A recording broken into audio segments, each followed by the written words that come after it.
Se a gente pode receber as chuvas de bênçãos, é porque Ele mesmo nos abençoa. Nessa manhã eu quero estudar a palavra de Deus com você. A gente está olhando para o livro de Deuteronômio, e lá no capítulo 23, versos 4 e 5, surge outra vez um personagem icônico das Escrituras. E a gente vai ler esse trecho aqui, de Deuteronômio 23, versículos 4 e 5, e eu quero pensar nessa manhã sobre esse tema, a tragédia de Balaão. Um homem que tinha tudo para ser uma bênção e se perdeu no meio do processo.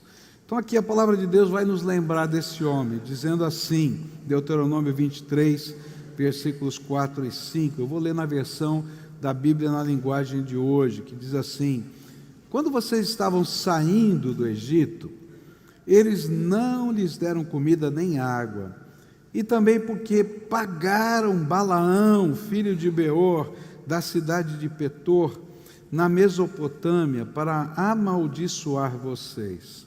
Mas o Senhor nosso Deus não atendeu o pedido de Balaão, pelo contrário, Deus virou a maldição em bênção, porque ama vocês. Uma das figuras mais icônicas de toda a Bíblia é o profeta Balaão. E à medida que nós vamos estudando o livro de Deuteronômio, apareceu outra vez esse profeta. E eu fiquei curioso. Falei assim, puxa vida, outra vez Balaão aqui, já apareceu em Números, agora aparece em Deuteronômio. E eu fui fazer uma contagem. Você pode imaginar quantas vezes o nome Balaão aparece na Bíblia? Tem uma ideia? Aí fui fazer a conta. 62 vezes. Não é? É muito. Então tem alguma coisa que Deus quer ensinar através da história desse homem. Por isso hoje eu quero falar para vocês a respeito da tragédia de um homem que teve o privilégio, mesmo sendo pagão, de ouvir a voz de Deus, teve o privilégio de se comprometer com o Senhor, no sentido de fazer a sua vontade, de só falar tudo quanto o Senhor lhe ensinasse, e depois de tudo isso, de viver a tragédia de se tornar um ícone de alguém que foi desqualificado como homem de Deus. Sua história aparece pela primeira vez no livro de Números, lá no capítulo 22, onde ele é contratado, mandam-se os emissários de Moabe, do rei Balaque, para contratar Balaão para amaldiçoar o povo de Deus. E ele vai consultar o Senhor. E quando ele consulta o Senhor diz, não vai não, porque esse povo é abençoado, não pega maldição, não adianta, isso aqui tem bênção. E ele diz, não posso ir, porque eu só posso falar o que Deus manda. E então ele não vai. Os emissários voltam, falam com Balaque, Balaque manda de volta dizendo, pague o preço que for, dê o jeito que for, mas vai trazer o homem aqui para amaldiçoar esse povo. E então voltam lá os emissários e falam de uma recompensa extraordinária que a Bíblia não diz qual o valor. E aí esse homem consulta a Deus e Deus diz, olha, você pode ir, mas só vai falar o que eu mandar para você. E ele então começa a sua jornada. E aí tem a história mais conhecida, porque no meio da jornada, algo acontece no coração de Balaão, que a Bíblia não diz o que é. O coração dele mudou. Aquele homem que tinha saído no começo da jornada, pensando em só falar o que Deus mandava, dentro dele talvez estivesse pensando, como é que eu posso ganhar esse dinheiro? Como é que eu posso continuar sendo importante? E Deus viu o coração de Balaão, por isso mandou o anjo do Senhor. E o anjo do Senhor se colocou no caminho para impedi-lo de ir, porque ele tinha o seu coração mudado. E ele não viu o anjo, mas a mula de Balaão viu. E para que fosse uma coisa muito forte, muito séria, a mula de Balaão para no caminho, ele fustiga, ele quer até matar, porque ela empaca. E aí a mula fala com ele. E o profeta se torna a mula.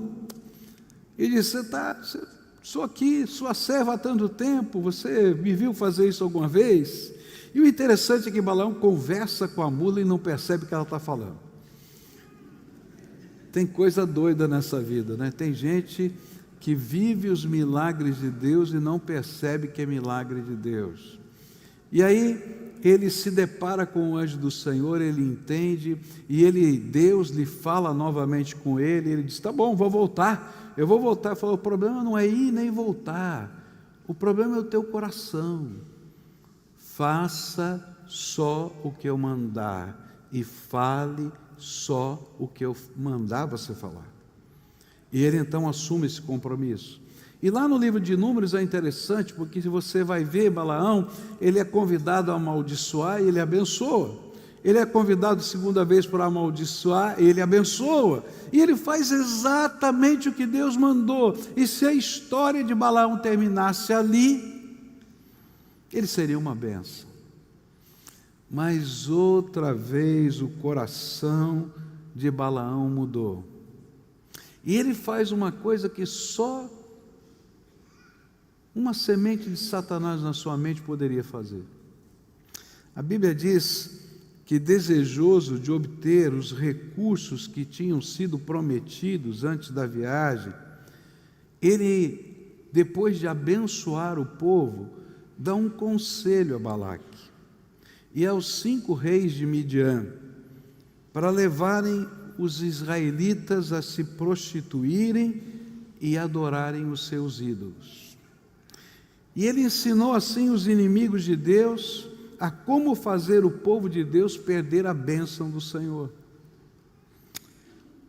E aí, orientados por Balaão, Cosbe, filha de Zur, um dos reis de Midian, e o interessante é que o nome Cosbe em hebraico quer dizer sexy, uma mulher com curvas, sacerdotisa de Baal Peor, uma espécie de prostituta cultual, convidou os homens de Israel que estavam acampados na região de Sitim a terem relações sexuais com ela e com o grupo de mulheres que ela dirigia, moabitas. Por quê? Porque ela sabia, porque Balaão havia ensinado que se isso acontecesse, Deus julgaria o pecado do seu povo. E a intenção era tão provocadora, mas tão provocadora, que quando começou a mão de Deus pesar sobre Israel e uma peste veio, essa mulher seduz Zinri, um dos príncipes de Simeão, um dos líderes de uma das tribos de Israel, chamado de príncipe simeonita, a não apenas dormir com ela, mas enquanto o povo chorava e fazia um culto de arrependimento diante do tabernáculo, ela, conduzida por Zinri e conduzindo Zinri, na frente de todo o povo, assintosamente se deita com ele naquela tenda. E a ira do Senhor foi tão grande que 24.000 israelitas morreram por causa da peste. Ninguém morreu pela guerra, mas a peste veio sobre aquele lugar. Tudo isso porque Balaão tinha mudado o seu coração.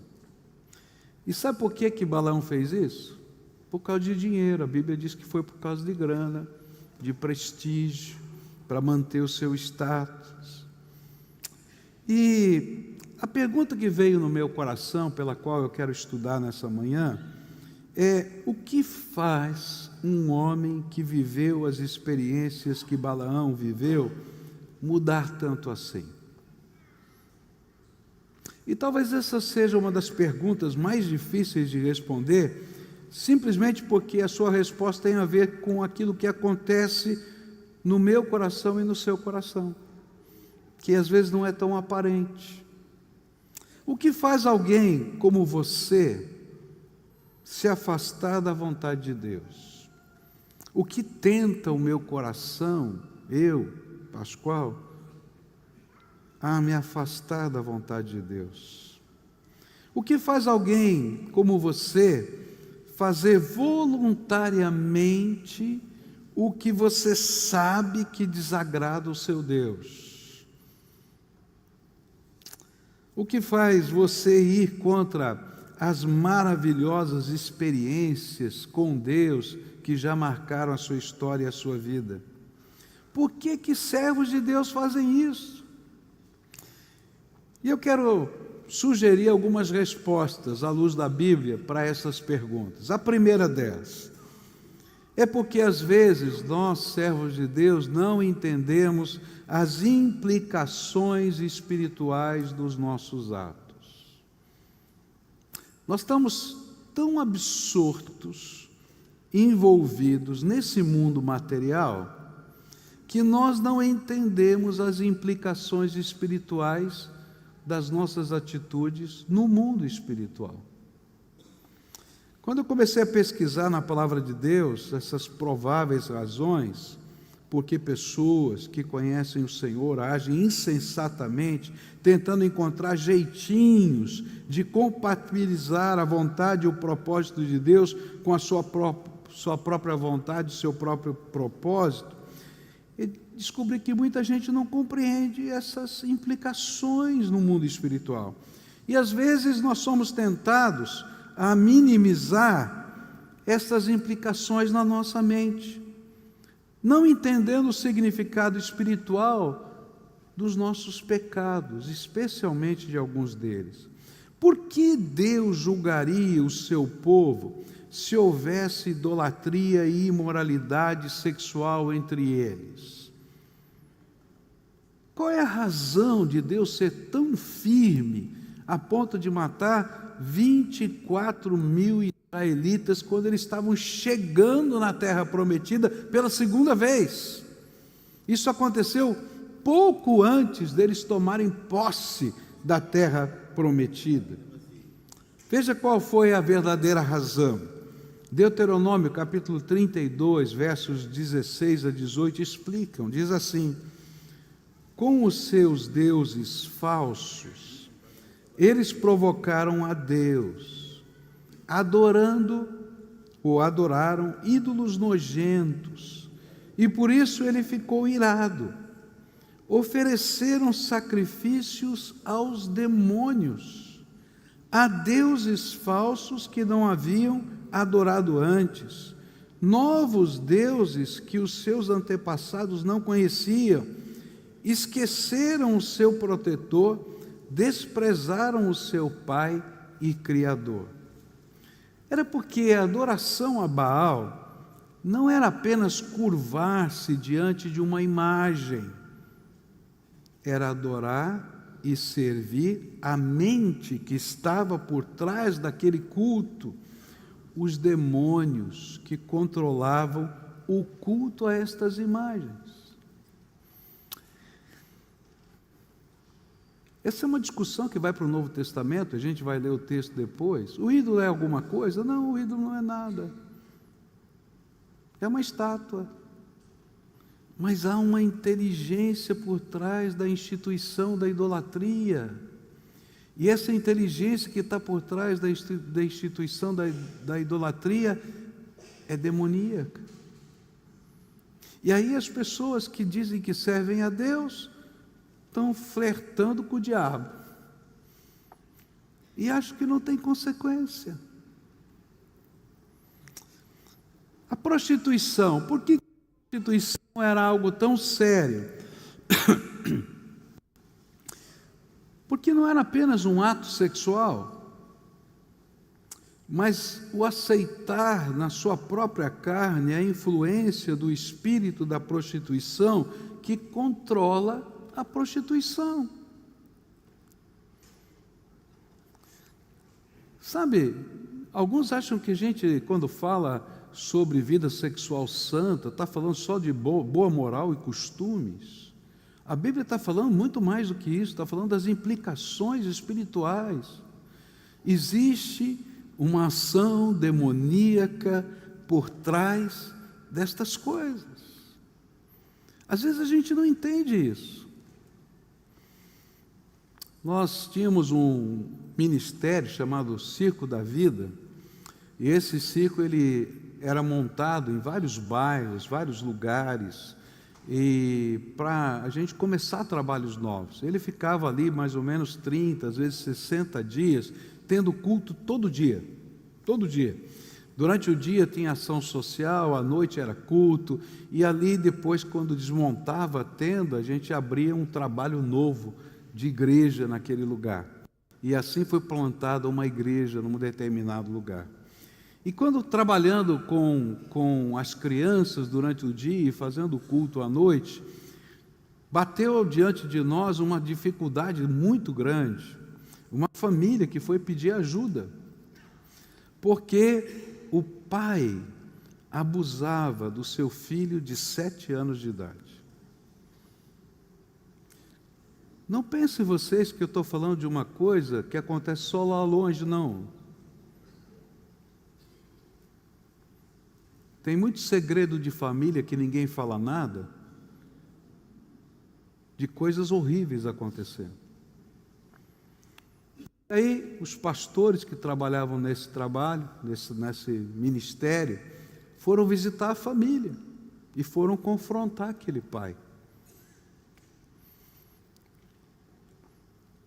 Meus queridos, foi uma coisa tão horrenda, porque quando eles começaram a confrontar aquele homem endemoniado, subia as paredes daquela casa como se fosse um gato. Ninguém sabe como é que ele fez aquilo. Por quê? Porque há pecados na nossa vida que abrem portas para coisas que são espirituais. Um pai que abusa o filho de 7 anos, isso não é normal. É uma tara, é um defeito, mas tem um incentivo diabólico por trás, porque o diabo veio para matar, roubar e destruir. E o pior é que não percebe-se, quando a gente entra nessas coisas, que o ciclo de escravidão espiritual é crescente. A gente abre a porta aqui e vai crescendo na dependência de coisas que são incentivadas pelo maligno, porque o maligno veio para matar, roubar e destruir. Ele quer destruir a sua família, quer destruir a sua casa, ele quer destruir a sua fé, ele quer destruir a sua espiritualidade. E a gente não percebe isso. Olha só como esse ciclo sobre o caso de Balaão é descrito no Salmo 106, versículos 28 e 29. Diz assim: depois juntaram-se aos adoradores de Baal em Peor, e chegaram a comer sacrifícios oferecidos a mortos. Com todos esses atos provocaram a ira do Senhor, por isso uma praga se espalhou entre eles, e chegaram a sacrificar aos demônios seus filhos e filhas. O que parecia talvez ser só uma expressão cultural. Às vezes tem gente que olha para a idolatria como uma expressão cultural. Eu me lembro que eu fui visitar um professor de um seminário nos Estados Unidos, que já tinha visitado o Brasil várias vezes, e eu fiquei escandalizado, porque na sala dele ele tinha uma estátua bonita, muito bem feita, uma obra de arte, de Nossa Senhora Aparecida. Eu olhei para aquele professor e disse assim: por que o senhor tem isso na sua sala? O senhor sabe o que é isso? Eu achei uma obra de arte linda, uma expressão cultural tão bonita do Brasil. Eu falei: não, lá essa estátua é adorada. Para nós é um ídolo. E por trás desse ídolo, a Bíblia diz que existem demônios. Por quê? Porque toda instituição da idolatria tenta desviar o culto verdadeiro e único ao Deus Todo-Poderoso para outras entidades, personagens que se tornam intermediários, quando nós só temos um único intermediário, Jesus Cristo, nosso Senhor. Foi o único que morreu por nós. Mas o homem não entendia. Que coisa! Tem muita gente que não entende o efeito espiritual dos seus pecados. O que parecia ser só uma expressão cultural, lá naquele tempo do Velho Testamento, se tornou um compromisso com o Espiritismo, e depois chegaram a perder o senso de realidade, a ponto de matarem seus filhos para adorarem esses demônios. Mas talvez você ache que isso é uma coisa do passado, que as implicações espirituais não são tão graves assim no Novo Testamento. Mas olha só o que a Bíblia diz em 1 Coríntios, capítulo 10, versículos 18 a 22. Talvez você já tenha lido tantas vezes esse texto e não tenha percebido as implicações. Olha que a Bíblia diz assim: pensem no povo de Israel. Aqueles que comem as coisas oferecidas em sacrifícios, tomam parte juntos no sacrifício que é oferecido a Deus no altar. O que eu quero dizer com isso? Perdão. Que o ídolo ou o alimento que é oferecido a ele tem algum valor? É claro que não. O ídolo é uma estátua. O que eu estou dizendo é que aquilo que é sacrificado nos altares pagãos é oferecido aos demônios e não a Deus. E eu não quero que vocês tomem parte nas coisas dos demônios. Vocês não podem beber o cálice do Senhor, ele está falando da ceia do Senhor, e também o cálice dos demônios. Vocês não podem comer na mesa do Senhor e também na mesa dos demônios. Ou será que queremos provocar o Senhor, fazendo com que Ele fique com ciúmes, por acaso vocês pensam que somos mais fortes do que Ele? O que Paulo está dizendo é: presta atenção, tem coisa que não convém. Ele começa o texto dizendo assim: todas as coisas me são lícitas, mas nem todas me convêm. E aí ele fala sobre isso.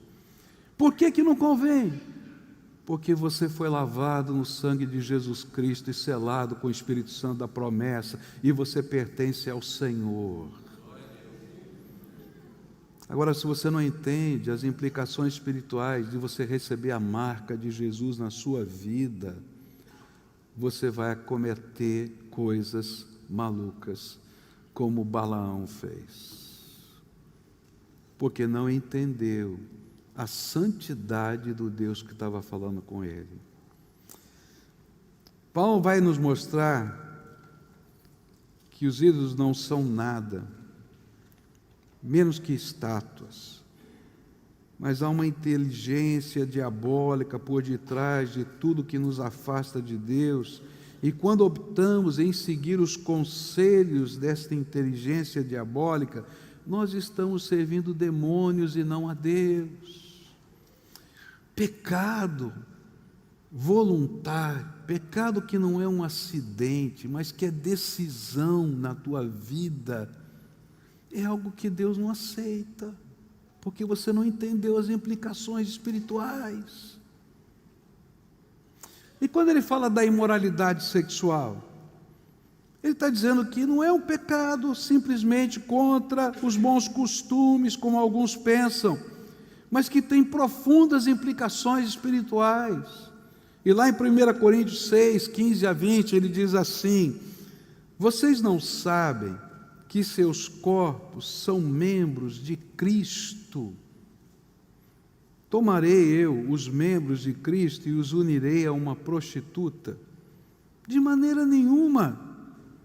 Vocês não sabem que aquele que se une a uma prostituta é um corpo com ela? Pois, como está escrito, os dois serão uma só carne. Mas aquele que se une ao Senhor é um espírito com Ele. Fujam da imoralidade sexual.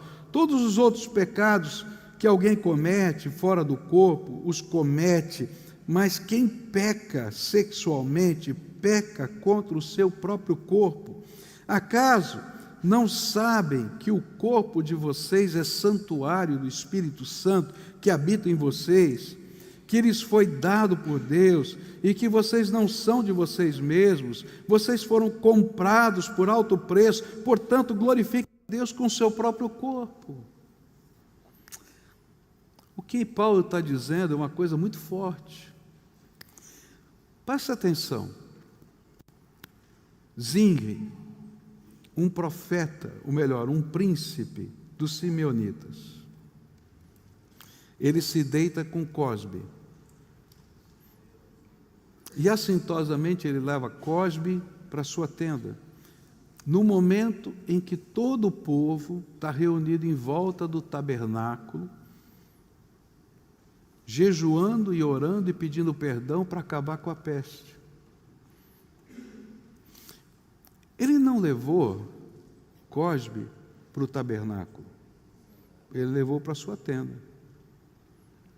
Mas aquilo foi tão assintoso, porque o povo estava chorando e pedindo perdão, que aqueles que estavam na tenda do encontro, o templo do Senhor naquele tempo, e Finéias, um dos sacerdotes, vendo aquilo, ele pega a sua lança e mata os dois. E aí cessa toda a peste. Agora, o que Paulo está dizendo é mais forte. Ele está dizendo assim, olha, se Zinri levou para a sua tenda e não percebia as implicações espirituais disso, imagina você que tem o Espírito Santo de Deus no seu coração e no seu corpo, e você leva o templo de Deus, porque você não é você, você agora é o templo de Deus, para se envolver com coisas que Deus detesta. Você profana o templo de Deus. O que você acha que vai acontecer? A gente vive hoje um grande problema. Você tem um aparelhinho na sua mão que é um celular e o mundo está na tua mão. E tem muita gente viciada em pornografia. Ninguém fala disso, mas estou falando bem claro. Querido, quem você acha que financia a pornografia no mundo? É claro que muita gente ganha dinheiro com isso, mas tem uma inteligência por trás. Você acha que veio de Deus? Então, toda vez que você namora a pornografia no seu telefone, no seu tablet, no seu computador, ou, quem sabe, paga televisão de assinatura para assistir pornografia, para dizer que vai apimentar o seu casamento, você está flertando com o diabo, porque a inteligência que está por trás é diabólica. E mais, a Bíblia fala de um espírito, procura lá na Bíblia, espírito de prostituição. Existem demônios especialistas, e um deles é esse, citado na Bíblia. Quem você acha que está por trás dos atores que você está vendo? Isso não tem nada a ver com bons costumes e moral, isso tem a ver com espiritualidade e santidade. Às vezes, a tragédia acontece num casamento, na vida, na mente, no coração e na família, por portas abertas na mente. Anos atrás, um grande pregador no mundo, que fez um grande impacto no Brasil, chamado Jim Swaggart.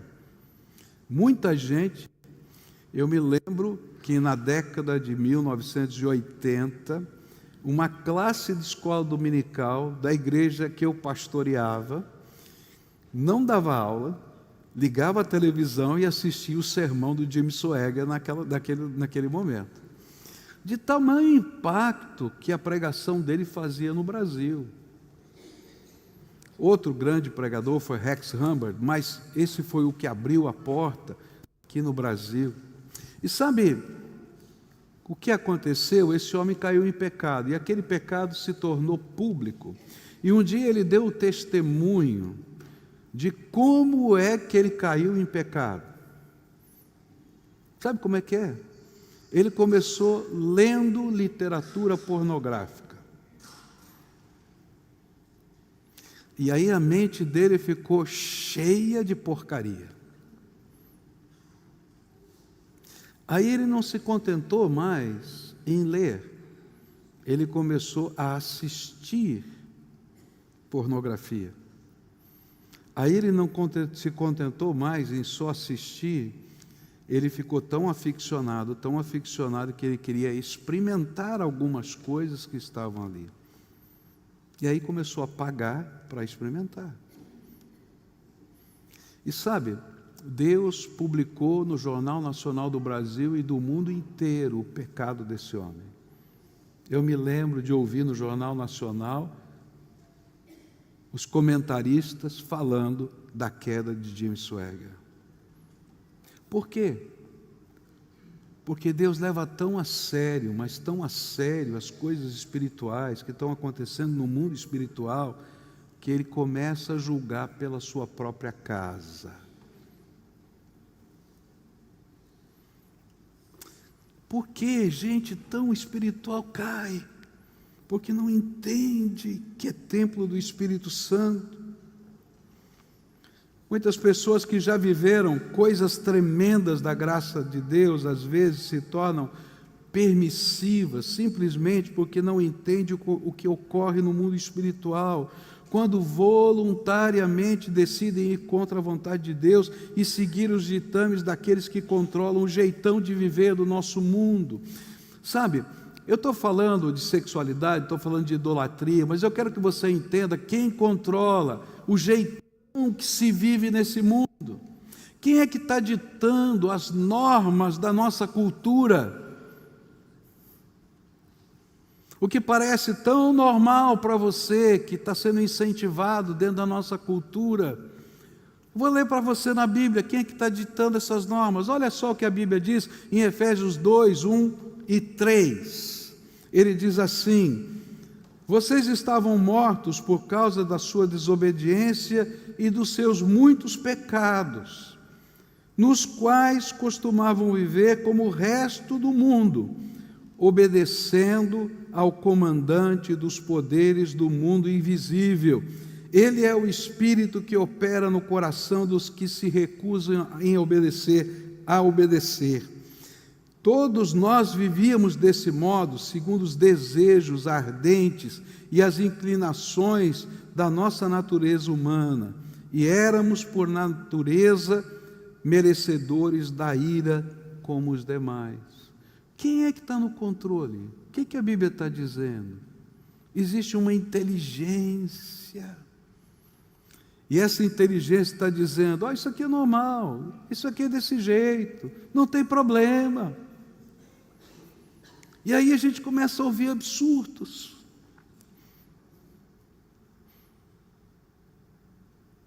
Alguém uma vez me disse assim: olha, não precisa casar, pode viver junto. Isso era coisa lá do Velho Testamento. Hoje a gente não precisa fazer mais nada, não. Quando a Bíblia fala que o casamento é santo, ordenado por Deus. Eu tenho ouvido tantos absurdos que eu fico pensando: o que é que está acontecendo? É que às vezes nós olhamos para a nossa fé como se não tivesse implicações espirituais. E as coisas são tremendamente espirituais. O estilo de vida que às vezes nós achamos normal, está sendo controlado por uma inteligência diabólica que tem como objetivo destruir e não construir.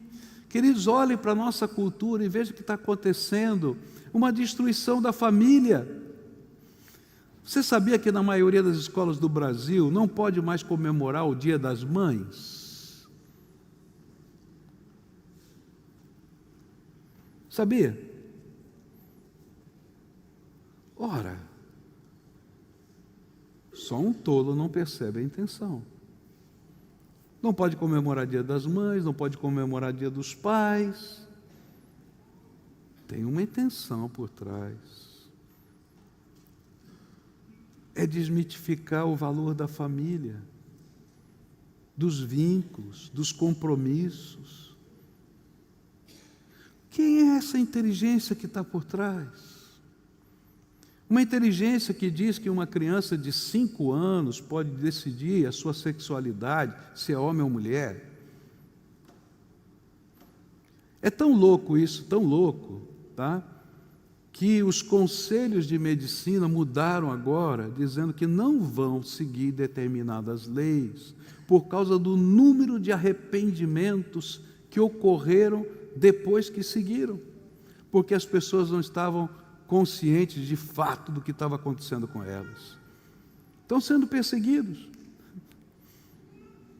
Agora, quem é a inteligência que está por trás?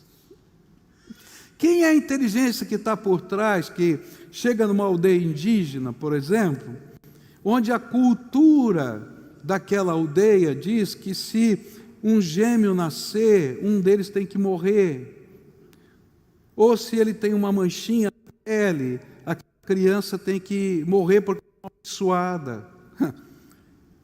E aí, quando os missionários vão e salvam a criança que foi enterrada viva, eu conheço missionários que estão sendo perseguidos pela justiça até hoje, porque desenterraram uma criança viva e levaram para casa para salvá-la. Porque, pela lei, a cultura da tribo era mais importante que a vida daquela criança.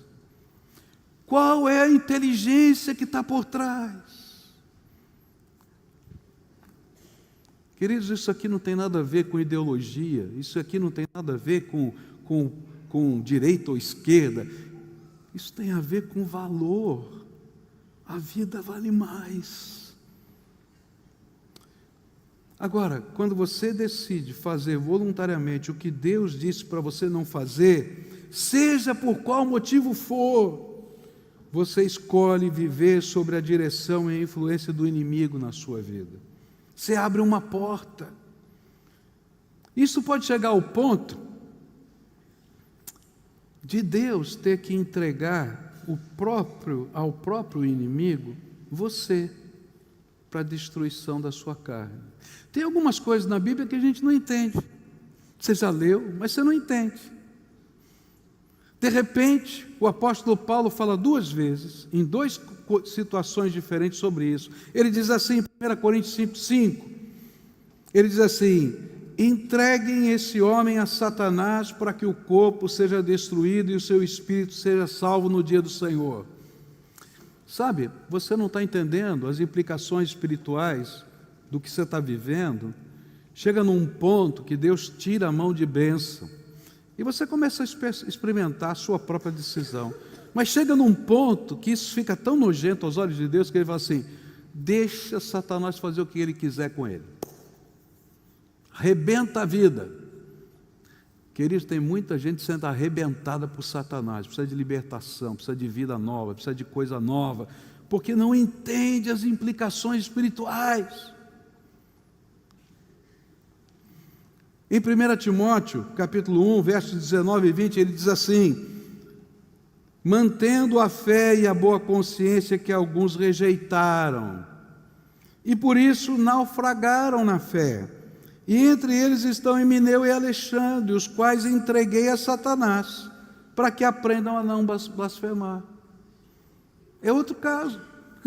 O que a Bíblia está dizendo é que em determinados momentos, quando você não entende o que está acontecendo no mundo espiritual, E Deus tem disciplinado, falado, tocado. Então, a última fase da disciplina, Deus diz assim: deixa ele ficar na mão do diabo um pouquinho. E se arrebenta. Querido, tem muita gente sofrendo. E às vezes acha que Deus é mau.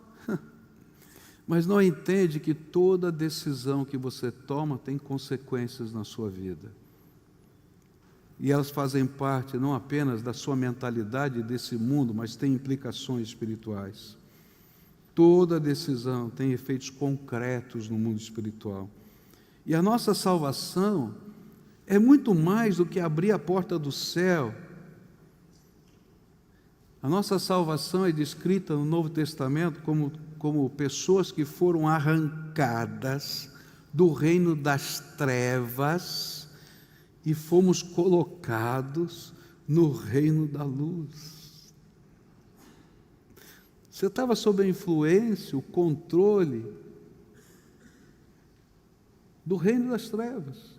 Jesus Cristo, pela sua misericórdia, vai lá e saqueia o inferno, vai lá e arranca você e coloca no reino da luz.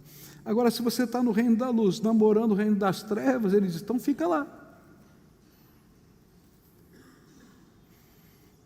Colossenses 1,13 diz assim: Ele nos libertou do poder das trevas e nos transportou para o reino do seu Filho amado, em quem temos a redenção, a remissão dos pecados.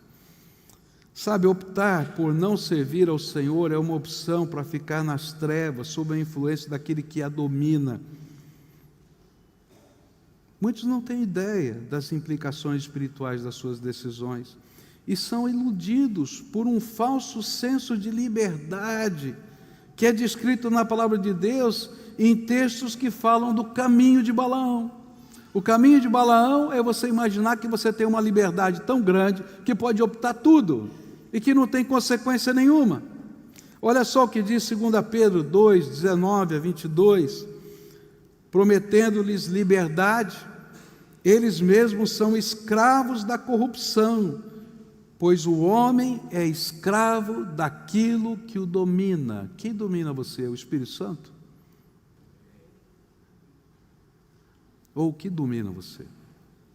Porque a Bíblia diz que você é escravo daquilo que o domina. Se tendo escapado das contaminações do mundo por meio do conhecimento de nosso Senhor e Salvador Jesus Cristo, encontram-se novamente nelas enredados e por elas dominados, então estão em pior estado do que no princípio. Teria sido melhor que não tivessem conhecido o caminho da justiça do que depois de o terem conhecido, voltarem as costas para o santo mandamento que lhes foi transmitido. Confirma-se neles o que é verdadeiro provérbio: o cão volta ao seu vômito e ainda a porca lavada volta a revolver-se na lama. Eu vim aqui hoje para falar de uma tragédia, a tragédia de um homem chamado Balaão. Um homem que experimentou coisas que talvez você nunca tenha experimentado. Deus falou com ele diretamente. Deus revelou a ele. Você sabia que Balaão vai fazer uma profecia sobre Jesus Cristo? Deus colocou na boca dele a profecia da vinda de Jesus. É incrível. Mas esse homem termina morto com os 5 reis midianitas. E termina como um desqualificado diante dos olhos do Senhor. Por quê? Uma das razões é porque ele não conhecia as implicações espirituais das decisões que ele estava tomando. Querido, vem aqui em nome de Jesus falar com você hoje. Eu sei que esse sermão é duro. Gostaria de pregar um sermão mais leve. Mas eu quero dizer para você por que eu estou pregando esse sermão. Essa semana foi uma semana muito intensa. Eu estava orando para ver como é que eu vou preparar sermão no meio da correria toda que foi. Muito obrigado vocês que oraram por mim. E eu dormi preocupado e falei assim: Deus, eu preciso que o Senhor me dê uma palavra que venha do Senhor, mas eu não sei nem como, nem de que jeito. E naquela noite eu sonhei, e durante o sonho Deus me falou assim: pregue sobre Balaão, e começou a me explicar o que eu devia falar. E o que eu estou falando aqui, eu estou falando em nome de Jesus para você. Eu não estou falando pela minha cabeça, eu estou falando porque Deus quer mandar um avivamento nesse lugar. Mas esse avivamento passa pela tua vida, querido, pelas suas decisões, pelas implicações espirituais daquilo que Deus está falando no teu coração. E para você entender que as coisas espirituais são seríssimas. Quando Davi pecou, Natã o repreende, e ao repreendê-lo, ele diz uma coisa que a gente não entende, a gente lê o texto e passa por cima. Ele diz assim: você envergonhou o Senhor diante dos seus inimigos. E ele não estava falando dos povos ao redor, ele estava falando de Satanás, porque ele era um ungido do Senhor. A bênção estava sobre ele, mas ele não entendeu a bênção que estava sobre ele. Querido, você tem uma bênção. Você foi lavado no sangue do Cordeiro, você foi purificado por Jesus Cristo, você foi selado pelo Santo Espírito da promessa, você é escolhido de Deus, as portas do céu estão abertas para você, você chega aos lugares celestiais em Cristo Jesus e se assenta nesses lugares. Mas a tua vida tem que ser bonita aos olhos do Senhor. Porque quando você decide não fazer a vontade de Deus, por causa de qualquer razão, Balaão decidiu não fazer a vontade de Deus por causa da grana. Balaão decidiu não fazer a vontade de Deus por causa do seu prestígio. Balaão decidiu não fazer a vontade de Deus porque ele se tornou muito importante diante dos reis. Para você ter uma ideia como Balaão se tornou importante, eu ia falar isso hoje à noite, que eu vou continuar esse sermão, mas eu vou dizer para você, em 1967, houve uma descoberta arqueológica na Jordânia, e lá encontraram um texto que fala de Balaão, esse aqui da Bíblia, com o nome do mesmo pai, da mesma cidade, de tão importante que ele se tornou no meio dos povos que estavam lá, que eles escreveram uma pedra com as profecias de Balaão. E ele não queria perder aquele prestígio. Queridos, quando a gente se entrega para o Senhor, Ele tem que ser o dono da nossa vida. Não dá para ser mais ou menos crente, mais ou menos servo de Deus, mais ou menos adorador de Jesus. Ou Ele é o Senhor, ou não é. Essa manhã eu queria orar com você. A gente sempre faz isso no final dos cultos. A gente vai orar juntos aqui. O que é que o Espírito Santo ministrou na tua vida hoje? Você entende o que significa você ser selado pelo Espírito Santo de Deus? Como é que vai o templo do Senhor que é você? Como é que está o teu coração? Como é que está a tua alma? Como é que está a tua mente? E as tuas mãos? Os teus pés? Onde eles andam?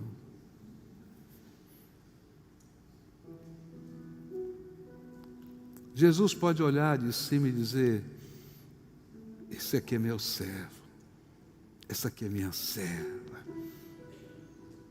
Olha para ele.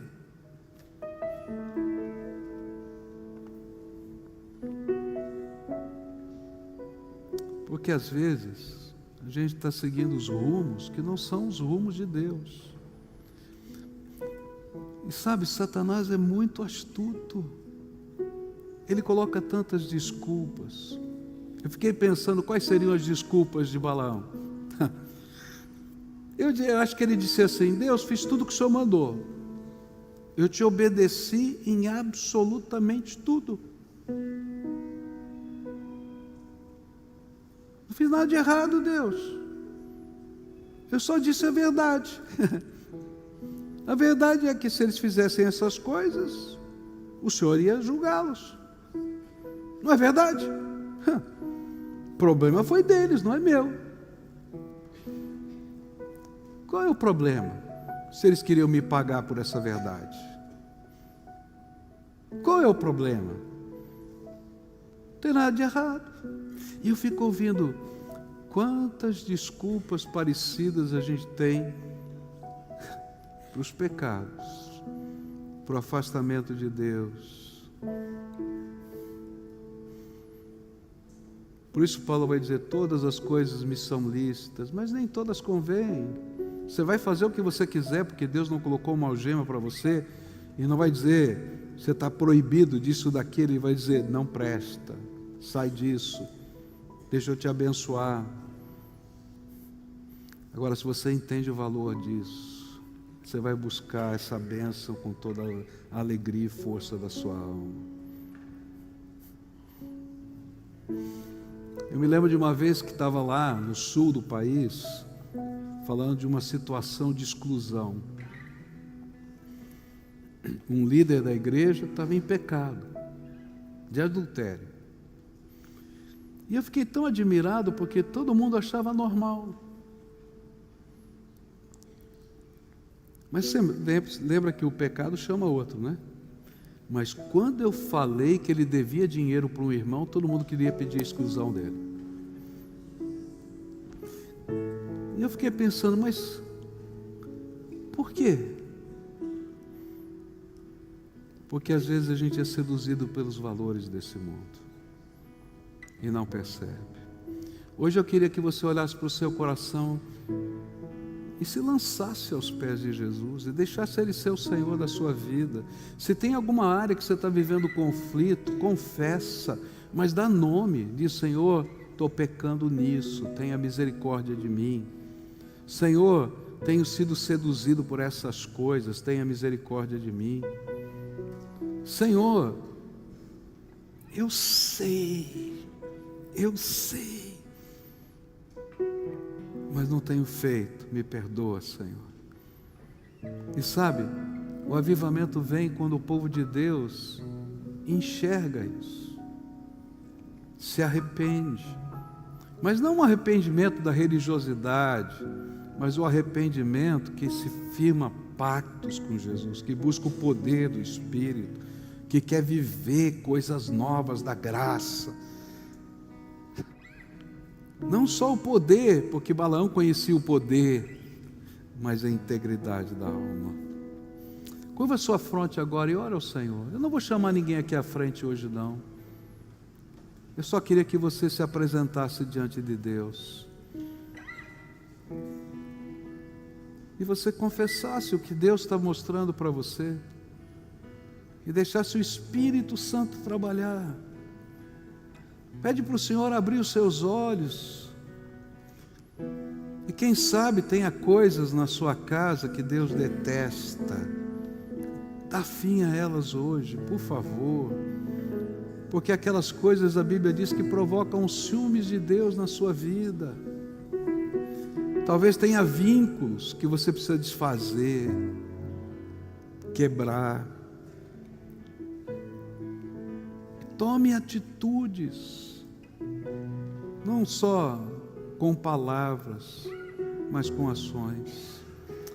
Pai querido, a Tua palavra é tão clara, tão clara, tão clara. E o Senhor me mandou trazer essa palavra aqui hoje. Eu tenho plena convicção que foi o Teu Espírito Santo que mandou trazer essa palavra hoje. Na madrugada, Senhor, quando o Senhor falava comigo, eu tinha certeza que era o Senhor que estava falando. Então, Senhor, agora aplique essa palavra ao coração de cada um. E os efeitos espirituais que o Senhor, só o Senhor pode fazer, comecem a acontecer. Senhor, se tem pessoas amarradas por algemas de Satanás na sua vida, até de vícios que são perniciosos, eu quero te pedir agora, vem com o poder do teu Espírito Santo e quebra essas algemas. Eu quero te pedir que o sangue de Jesus perdoe de todo pecado, mas eu quero também te pedir, Senhor, que venha graça poderosa, transformadora, uma graça que vem do poder do alto na vida dos teus filhos. Vem, ó Espírito Santo, vem, vem Jesus, vem, vem Jesus, vem, vem Jesus, vem Jesus. Nós cantamos, Maranata, vem Jesus, mas cantamos também, vem Senhor sobre nós, vem Senhor sobre nós, vem Senhor sobre nós, e faz com que sejamos o teu povo nessa terra. É aquilo que oramos em nome de Jesus. Amém e amém.